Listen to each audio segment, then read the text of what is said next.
नाज़रीन सानियात और हादसात होते रहते हैं, लेकिन ये इस बात की अक्कासी करते हैं कि लीडरशिप को अवाम की कितनी फ़िक्र है, मफाद आमा कितना अजीज़ है, या वो अवाम के साथ कितने जुड़े हुए हैं, कितने कनेक्टेड हैं।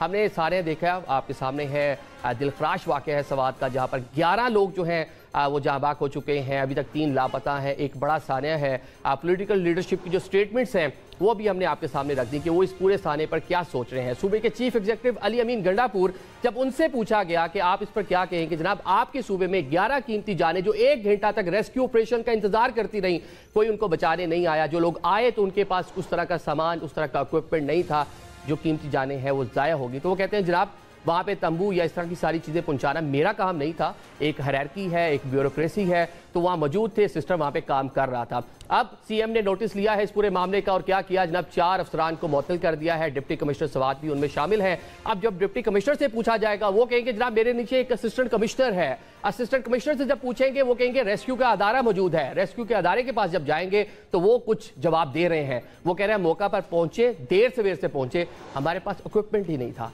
बचाने के लिए आलात ही नहीं थे, मशीनरी ही नहीं थी, कीमती जानें चली गई। ये अफसोसनाक है। लेकिन वहाँ पर मौजूद जो लोग थे जिनकी जानें बच गई, वो इस पूरे साने के हवाले से क्या कहते हैं, ये पहले आपको।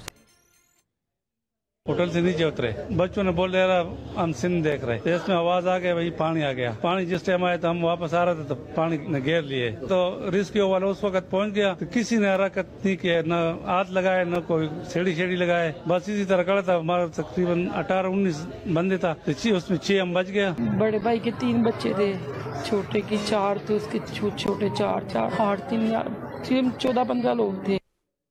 ये नाज़रीन आपने बचने वालों के बयानात सुन लिए। वो बता रहे हैं कि अगर बर वक्त रेस्क्यू कार्रवाई होती और रेस्क्यू अमले के पास साजो सामान होता तो ये कीमती जानें बचाई जा सकती थी। वाकया पहली बार नहीं हुआ, आए रोज हम इस तरह के वाकयात पाकिस्तान में देखते हैं, खसूसन जो पाकिस्तान के शुमाली इलाका जाते हैं। मुल्क भर से लोग टूरिज्म के लिए वहां पर जाते हैं, वहां जाकर पैसा खर्च करते हैं, वहां जाकर होटल्स में रहते हैं, खाते पीते हैं, ट्रांसपोर्टेशन इस्तेमाल करते हैं। वहां के अंदर कह लें कि पूरी एक इंडस्ट्री है ये, और उस सूबे में है जहां पर कंसेक्टिव तीसरी हुकूमत एक सियासी जमात पाकिस्तान तहरीक-ए-इंसाफ की है, जो दावेदार भी है कि उसने उस सूबे के अंदर टूरिज्म को फरोग देना है, बल्कि सरप्लस बजट की बातें करते हैं और कहते हैं कि हमारे पास इतना बजट मौजूद है कि हम सरप्लस बजट पे जा रहे हैं, दूसरे सूबों के पास ये सहूलियात नहीं है। ये सिर्फ बातें ही बातें हैं। पार्टी के जो चेयरमैन हैं आज उन्होंने भी इस पूरे वाक़े पर अफसोस का इजहार तो किया है मिनिस्टर गौहर ने, लेकिन साथ ही वो कहते हैं कि एक ही हेलीकॉप्टर है पूरी गवर्नमेंट के पास और वो जनाब सीएम के पास है, लेकिन सीएम खुद यूज नहीं करते, वो एयर एम्बुलेंस के तौर पर इस्तेमाल हो रहा है। तो वो हेलीकॉप्टर कहाँ था, ये भी कुछ सवाल पैदा होता है। साथ में उन्होंने अपने से पूरा कहने मलबा उतार कर एनडीएमए पर डाला कि एनडीएमए जैसा एक इदारा मौजूद है, उसको बर वक्त कार्रवाई करनी चाहिए थी। ऑन द अदर साइड ये तो हो गया एक सियासी जमात और उसकी क्या उसको करना चाहिए था जो नहीं हुआ। On the other side Punjab में पंजाब हुकूमत इस पर सियासत कर रही है। अज़मा बुखारी साहिबा ने आज क्या कहा ये आपने मोन्टाज में सुन लिया, आपने सुना कि वो किस तरह के अल्फाज इस्तेमाल कर रही हैं। वो कह रही हैं जनाब कि पंजाब के कुछ लोग वहाँ गए हुए थे, लसानियत को हवा देने की कोशिश की जा रही है। साथ में जनाब एक वफाकी वजीर भी इस पर बोल रहे हैं, तारड़ साहब, वो कहते हैं कि वहाँ पे ब्यूरोक्रेसी को नहीं बल्कि सीएम को मुअत्तल कर देना चाहिए। तो मतलब इसमें सामो सियासत शुरू हो चुकी है। आज के प्रोग्राम में इस पर बात करेंगे और साथ साथ नशिस्तों का जो फैसला आया है उसके बाद पाकिस्तान की जो सियासत है किन मखसूस हालात की जानिब बढ़ रही है, ये सारी चीज़ आज के प्रोग्राम का हिस्सा बनाएंगे।